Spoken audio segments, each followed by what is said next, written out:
దాదాపు 400 మంది ఉన్నారని చెప్పినారు, ఒక సంవత్సరం జాయిన్ అయ్యారని చెప్పినారు. వీళ్ళకి ఎప్పుడు కానీ లీగల్ ప్రాబ్లమ్స్ ఎప్పుడు ఇంతవరకు రాలేదండి. లీగల్ ప్రాబ్లమ్స్ రాకపోవటమే కాదు, ఇంతవరకు ఒక కేసు కూడా ఫెయిల్యూర్ వెనక్కి వచ్చిన వాళ్ళు లేరు. ఇప్పుడు వాళ్ళు అన్నారు పడకపోతే వెనక్కి వెళ్ళిపోతామండి. సంవత్సరంన్నర కాలమైంది. ఈ సంవత్సరంన్నర కాలంలోనూ నాకు ఒక హైదరాబాద్ లోనే 5-6 జంటలు ఉన్నారు. ఇక్కడ ఈ పెళ్లైన 30 మందిలో కనీసం 5-6 జంటల పైన హైదరాబాద్ లోనే ఉన్నారు. అప్పుడప్పుడు వస్తుంటారు, కలుస్తుంటారు. ప్రతి మీటింగ్ కి కూడా గతంలో సెలెక్ట్ అయినటువంటి జంట వచ్చి వాళ్ళ యొక్క అనుభవాన్ని చెప్తుంటారు. నెక్స్ట్ టైం అంటే వివాహానికి ముందు వాళ్ళు ఇలా ఉన్నారు, ఇందులోకి వచ్చిన తర్వాత ఇక్కడ ఈ వ్యక్తి పరిచయం అయిన తర్వాత వారు సహజీవనంలోనో వివాహంలోకి వెళ్లిన తర్వాత ఎంత ఆనందంగా వాళ్ళు జీవిస్తున్నారు అని ఎంకరేజింగ్ గా మిగతా వాళ్ళు కూడా వాళ్ళు చెప్తూ ఉంటారు. అంచేత దీనివల్ల ఈ 2 జీవితాలు బాగుపడుతున్నాయా గానీ చెడిపోవటాలు. ఒకవేళ చెడిపోతే చెడిపోవచ్చు, వాళ్ళిద్దరి మధ్యన సరిపడకపోతే విడిపోతారు, అది వేరే విషయం. మీరు శాస్త్రబద్దంగా తాళి కట్టించి మంత్రాల మధ్యన చేస్తున్న పెళ్లిళ్లలో మాత్రం విడిపోవటం లేదా? అంచేత దేనికి గ్యారంటీ లేదండి, ఒక మనిషి మీద మనిషి నమ్మకానికి గ్యారంటీ. అలా శాస్త్రబద్దంగా చేసుకున్న పెళ్లి ఉన్నాయండి మీ తోడు నెడలో? ఉన్నాయండి, చక్కగా ఈ మధ్యనే పెళ్లయిందండి. ఇప్పుడు గత నెలలోనే పెళ్లయింది. ఇద్దరు ఇదే ఊళ్ళో వర్క్ చేస్తున్నారు. రిటైర్ అయిన ఆయన 20 సంవత్సరాల వ్యత్యాసం ఉంది ఇద్దరికి వయసులో. ఆ వయసులో వ్యత్యాసం కూడా వారిద్దరి మధ్యన బంధానికి అడ్డు రాలేదు. అటువంటి చక్కటి జంట శాస్త్రోక్తంగా తెరసల్లా కట్టుకుని మంగళసూత్రాలు మట్టెలు నల్లపూసలతో చిన్న వయసులో పెళ్లిళ్లు 25 ఏళ్ల వయసులో పెళ్లిళ్లు ఎట్లా చేసుకుంటారో ఎంత ముచ్చటైందో నాకు పెళ్లి చూడటానికి. అంత చక్కగా వాళ్ళు వివాహం చేసుకున్నారు ఆ వయసులో. ఆ వివాహానికి వారి అబ్బాయి అమెరికా నుంచి కూడా వచ్చాడు వాళ్ళ నాన్నగారి పెళ్లికి. సినిమా మా నాన్న పెళ్లి సినిమా లాగా. వాళ్ళకు బంధువుల దగ్గర నుంచి కుటుంబ సభ్యుల దగ్గర నుంచి ఎటువంటి రెసిస్టెన్స్ రాలేదంటారా? వచ్చిన వాళ్ళు లెక్క పెట్టలేదు అనుకుంటున్నారు. అంత ధైర్యంగా ముందుకు వచ్చారు, వస్తున్నారు కూడా.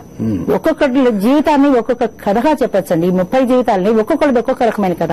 పిల్లలు ఇలా యాక్సెప్ట్ చేసినవి కొన్ని, యాక్సెప్ట్ చెయ్యనివి కొన్ని, పిల్లలు బలవంతంగా కిడ్నాప్ చేసి తీసుకెళ్లి దాచేసినవి కొన్ని, బలవంతంగా గృహ నిర్బంధం పెట్టినవి కొన్ని. ఇన్నింటి నుంచి కూడా వాళ్ళు తెంచుకొని బయటకు వచ్చి ముందుకొచ్చి ఈ జీవితం మాది, ఇకనైనా మా జీవితాలను మా బతుకులు మమ్మల్ని బతకనివ్వండి అని ముందుకొచ్చిన వాళ్ళు ఉన్నారు. ఆ పిల్లలు నా మీదకి యుద్ధానికి వచ్చిన వాళ్ళు ఉన్నారు, నా మీద కోర్టులో కేసులు వేస్తామన్న వాళ్ళు ఉన్నారు, మీ టీవీ లాంటి వాళ్ళకి రిపోర్ట్ చేస్తామన్న వాళ్ళు కూడా ఉన్నారు.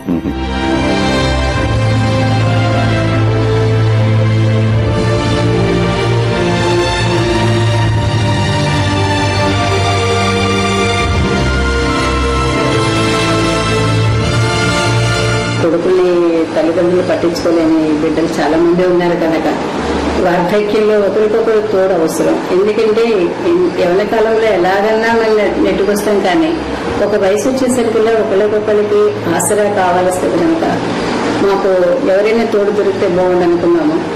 అలాగే తోడు నీడ ఫౌండేషన్ ఎం రాజేశ్వరయ్య గారి మరి ఆధ్వర్యంలో ఒకరు మాట్లాడుకొని మరి ఒకరికొకరు నిర్ణయించుకొని ఆయన భావాలు నాకు నచ్చినాయి. ఒకరికొకరు మనసుతో మాట్లాడుకున్న తర్వాత మరి సరే సాంప్రదాయ జీవితం కాదంటూ పెళ్లి చేసుకోవాలనుకున్నాను.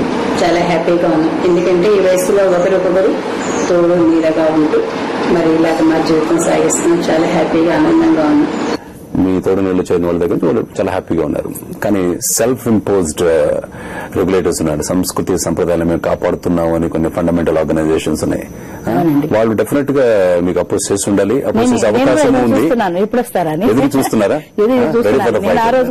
Ready for the fight. ఎందుకంటే ఇందులోకి నేను అడుగు పెట్టినప్పుడే ప్రతి పోరాటానికి నేను సంసిద్ధురాలనయ్యే అడుగు పెట్టాను. ఎందుకంటే ఏ ఆలోచన లేకుండా ఊరికే వయసు కూడా కాదు నాది. అన్ని ఆలోచించుకుని ఈ జీవితం అంతా అయిపోయింది, ఇక కనీసం ఈ జీవితంలో మిగిలిన భాగాన్ని సమాజం కోసమైనా మనం ఖర్చు పెడదాం, మనం ఏమైనా పోయినా పర్వాలేదు అనేటువంటి ధైర్యం మా పిల్లలు కూడా అంటుంటారు. నువ్వు ఒంటరి అనే ధైర్యం నీకు అంటే ఒక రకమైన మొండితనాన్ని తెగింపుని ఇస్తూ ఉంటుంది. నీ వెనక నీ కుటుంబ బరువు బాధ్యతలు నీకుంటే ఇంత ధైర్యంగా నువ్వు ముందు అడిగేవని. అయిపోయింది ఆ జీవితం, బరువు బాధ్యతలు అన్ని అయిపోయి అందరూ వెల్ సెటిల్డ్ హ్యాపీగా ఉన్నారు. ఇంక వాళ్ళ కోసం నేను చేయాల్సింది ఏమీ లేదు, వాళ్ళే ఇక నా కోసం చేయాల్సింది చాలా ఉంది, చేస్తున్నారు కూడా. ఆ సపోర్ట్ ఉంది కాబట్టి నేను ధైర్యంగా ముందుకు వచ్చాను. మీరు స్ట్రగుల్ పడ్డారు, ఏ స్ట్రగుల్ లో నుంచి ఆ ఫైర్ వచ్చింది మీలో? ఎందుకు ఈ తోడు నీడ సంస్థను స్థాపించాల్సి వచ్చింది? దేనికైనా రెడీ అని చెప్పినప్పుడు అంటున్నారు మీరు. అవన్నీ ఆలోచించి నేను ముందుకు వచ్చానని చెప్పిన సరే. అవునండి, అది నేను మొట్టమొదటిసారిగా నాది బాల్య వివాహం అండి. ఆ రోజుల్లో అందరికీ బాల్య వివాహాలే జరిగేవి. బాల్య వివాహం జరిగిన తర్వాత నాకు కొన్ని కారణాల వల్ల నేను 3 పిల్లలతో మళ్లీ తిరిగి చదువుకుని నా బ్రతుకు నేను బ్రతకాల్సి వచ్చినటువంటి పరిస్థితి ఏర్పడింది. అటువంటి సందర్భంలో నేను చదువుకుని మళ్లీ ఉద్యోగం చేసుకుని నా తల్లిదండ్రుల యొక్క సహాయ సహకారాలతో ఆ కుటుంబాన్ని ఒక ఒడ్డుకి తీసుకురావడం జరిగింది. అంచేత అప్పటి నుంచి ఈ 30 సంవత్సరాల ఒంటరి జీవితం నుంచి వచ్చినటువంటి వేదనతో పాటుగా నాలాంటి ఒంటరులు ఇంకా ఎంతమంది ఎన్ని రకాల బాధలు పడుతున్నారు. నా కొలీగ్స్ లో నా చుట్టూ ఉన్న వాళ్ళలో. అలా నాకు తెలియకుండానే నేను వాళ్ళని పరిశీలించడం మొదలుపెట్టాను. అట్లా పరిశీలిస్తున్న నేపథ్యంలో నాకు తోడుగా దొరికినటువంటి స్త్రీలతో కలిసి నేను ఇలా టూర్లు వెళ్ళడం గానీ, ఇలా కమ్యూనిటీ లివింగ్ గానీ, బర్త్డే వచ్చినా మీ అందరం కలిసి ఒకరి బర్త్డే మీ అందరం కలిసి సెలబ్రేట్ చేసుకునేవాళ్ళం. ఎందుకంటే ఒక్కళ్ళు ఉన్నప్పుడు మనకి అనిపించదు చేసుకోవాలి, ఎవరున్నారని అని అనిపిస్తుంది. అలా వాళ్ళ మేమే బర్త్డే సెలబ్రేషన్ చేసుకుంటూ, మ్యారేజ్ డే సెలబ్రేషన్ చేసుకుంటూ, ఇలా టూర్లు వెళ్తూ, ఇలాంటి ఆలోచనల్లోంచి ఇప్పుడు ఈ ఆనందయాత్ర, కమ్యూనిటీ లివింగ్ ఇవన్నీ వచ్చాయి. అయితే కంపానిషిప్ అనేది నా జీవితంలోంచి వచ్చింది మాత్రం కాదు, అది మాత్రం సమాజంలో చూసింది. అది మన సమాజంలో, మీరన్నట్టు విదేశాల్లో చూసింది కాదు. నాకు తెలిసి రహస్య జీవితం సాగిస్తున్నటువంటి వాళ్ళు ఇలా ఒకరిద్దరిని నేను చూడడం జరిగింది. అంటే పెద్దవాళ్ళు అయిపోయి పిల్లలు ఎక్కడెక్కడ సెటిల్ అయిపోయిన తర్వాత ఏదో ఇద్దరు ఉన్నారు ఒకరికొకళ్ళు తోడుగాని ఇలా చెప్పుకోవడానికి భయపడి, పబ్లిక్ లో చెప్పుకోవడానికి భయపడి రహస్య జీవితం సాగిస్తున్నప్పుడు నాకు అనిపించేది, ఎందుకు ఇంత రహస్యంగా ఉండాలి, ఏమి నేరం చేస్తున్నారు, ధైర్యంగా ముందుకు ఎందుకు రాకూడదు. ధైర్యంగా ఎందుకు ముందుకు రాకూడదు అంటే సమాజం హర్షించదు, పిల్లలు హర్షించరు. పెద్దతనంలో రేపు పొద్దున పిల్లలు మనం చూస్తారో